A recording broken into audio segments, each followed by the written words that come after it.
Hi again. This one is called differentiate. You see, all performances cannot be the same. Now, for the individual that's having their performance review, it is one-off. They have nothing to differentiate it against. Okay, so they're not seeing the difference between what they're doing and someone else is doing or whatever. They only know the experience they're having with you and what they've done. Your job, though, is to be careful not to fall in the slot. If you want to know the single biggest mistake I find is made in these things, is that the manager tries to give everybody the same sort of figure. You know, because in the back of the manager's mind is, well, I gave John a 5 out of 7. You know, really, I don't want to make it out as though Jane here is not as good as John, so I must give Jane a 5. That is so wrong thing. That would be like going back to our doctor analogy, going, oh well, you know, I don't want people to think that they're getting different treatment from me. So yes, we do want different treatment. We want the treatment that is right for us. Okay, so don't try and compare anything you're doing with what you're doing with other people. If you go down that route, I promise you, it's just a dead-end road for you. It is never going to be fully effective. And people pick up on it. I promise you, people will pick up on it. They'll know that you've done this.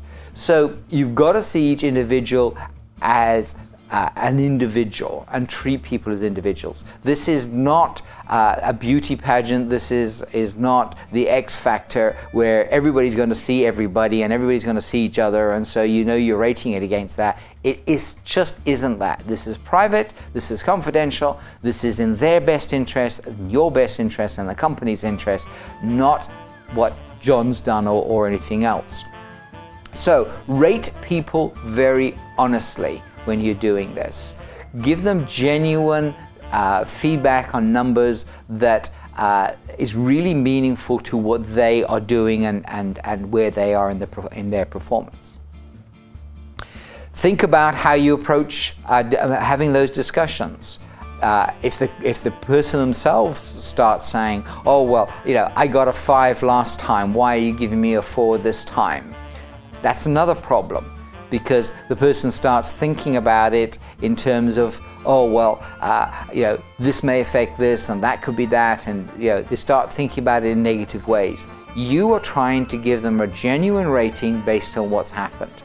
This is not about, well, last time you were a 5 and now you're a 4, or anything like that. This is about, how have you done this year? How have you done over this period of time?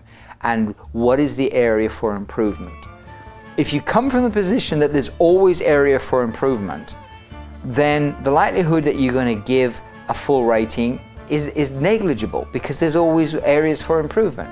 Now, we don't want to demotivate people either, but by the same token, we've got to be able to point out where there's areas for improvement. So when you're talking to them about what their plans are, what they've done in the past, whatever it is, then start to think about it in terms of how much area for improvement was, how much better could they do, them as an individual, and then work from there. Well, okay, what rating would I give them based on this year? Every year is a different set of circumstances. Every year is a different group of people. Okay, every year is you know, the circumstances and the issues change there. So to take an individual and that you rated last year and say, well, then the rating's got to be better this year. This year was a different year to last year.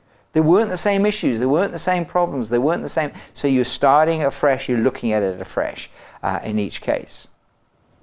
So your job here is to treat people as individuals. And again, going back to what we said in earlier sessions, it's also about managing their expectations. Remember what we were saying about preparation is key and so forth. If you've managed their expectations right at the beginning, when you sit down, look, this is not about comparing this year to last year.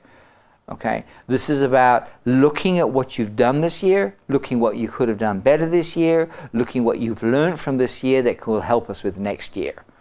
Okay, and one of my favorite questions, for example, is to say to people, okay, if we could run this year again, which is an impossibility, but if we could run this year again, what would we do differently based on what we now know from this year?